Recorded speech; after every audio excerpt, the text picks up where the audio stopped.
Welcome to part 2 of The Pure Existent, selections from The Life Divine by Sri Aurobindo, vegetarian, on Words of Wisdom.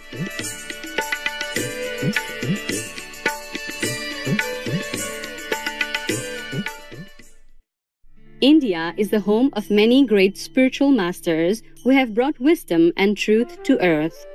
Their lives and compassionate teachings inspire us to seek a higher purpose in life, thus uplifting humanity to a more divine state of being. One such great figure is the spiritual master, yogi, philosopher, poet, and politician Sri Aurobindo, who graced our planet from 1872 to 1950.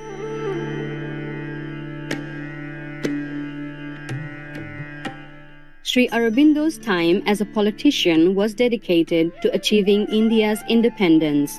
However, after inner reflection, Sri Aurobindo retired from politics and service to his country.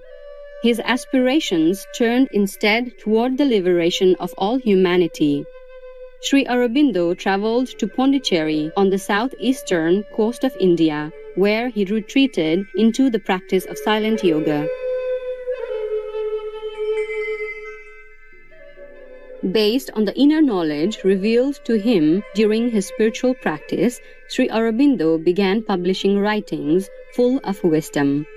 Originally written by Sri Aurobindo between 1914 and 1919, The Life Divine describes the spiritual journey that unfolds as a person sincerely seeks the highest truth. Such a journey leads to the soul's awakening and the direct experience of divinity.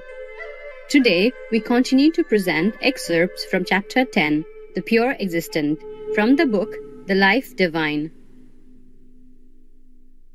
Chapter 10, The Pure Existent. But to settle the account, we have to know what is this all, this infinite and omnipotent energy. And here we come to a fresh complication. For it is asserted to us by the pure reason, and it seems to be asserted to us by Vedanta, that as we are subordinate and an aspect of this movement, so the movement is subordinate and an aspect of something other than itself, of a great timeless, spaceless stability, sthanu, which is immutable, inexhaustible, and unexpended, not acting though containing all this action, not energy but pure existence. Those who see only this world energy can declare indeed that there is no such thing.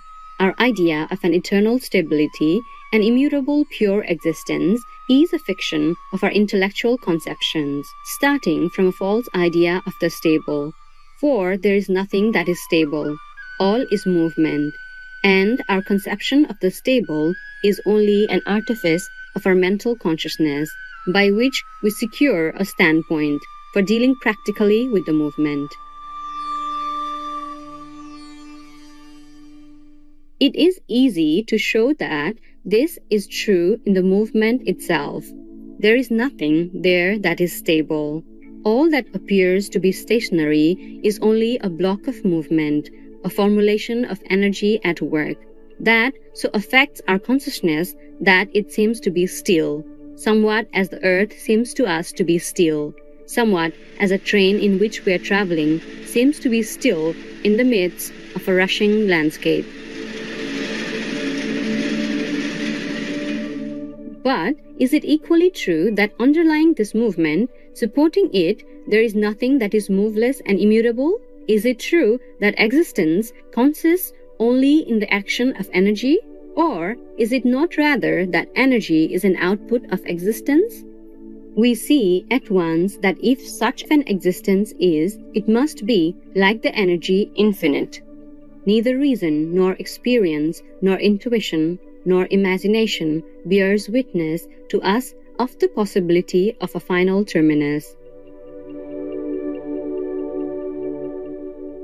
All ends and beginnings presuppose something beyond the end or beginning. An absolute end, an absolute beginning, is not only a contradiction in terms, but a contradiction of the essence of things, a violence, a fiction. Infinity imposes itself upon the appearances of the finite by its ineffable or inescapable self-existence. But this is infinity with regard to time and space, an eternal duration, interminable extension. The pure reason goes farther, and looking in its own colorless and austere light at time and space, points out that these two are categories of our consciousness, conditions under which we arrange our perception of phenomenon. When we look at existence in itself, time and space disappear. If there is any extension, it is not a spatial, but a psychological extension. If there is any duration, it is not a temporal, but a psychological duration. And it is then easy to see that this extension and duration are only symbols that represent to the mind something not translatable into intellectual terms, an eternity which seems to us the same, all-containing, ever-new moment, an infinity which seems to us the same, all-containing, all-pervading point without magnitude.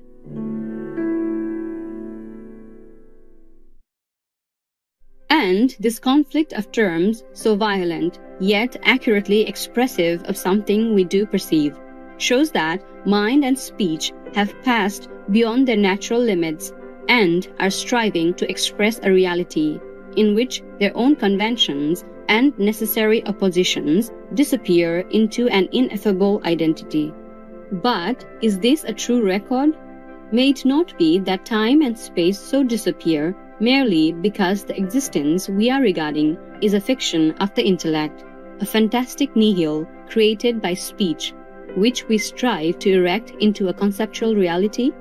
We regard again that existence in itself, and we say no, there is something behind the phenomenon, not only infinite but indefinable.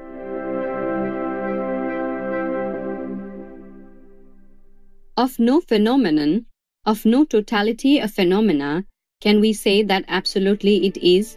Even if we reduce all phenomena to one fundamental, universal, irreducible phenomenon of movement or energy, we get only an indefinable phenomenon. The very conception of movement carries with it the potentiality of repose, and betrays itself as an activity of some existence. The very idea of energy in action carries with it the idea of energy abstaining from action. And absolute energy not in action is simply and purely absolute existence. We have only these two alternatives, an indefinable pure existence or indefinable energy in action. If the latter alone is true, without any stable base or cause, then the energy is a result and phenomenon generated by the action, the movement alone. We have then no existence, or we have the nihil of the Buddhists, with existence as only an attribute of an eternal phenomenon, of action, of karma, of movement.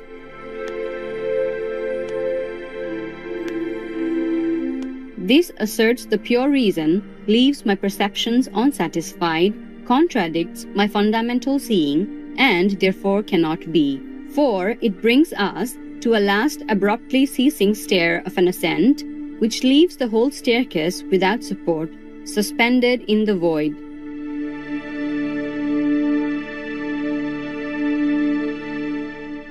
For more information, please visit sriaurobindoashram.org.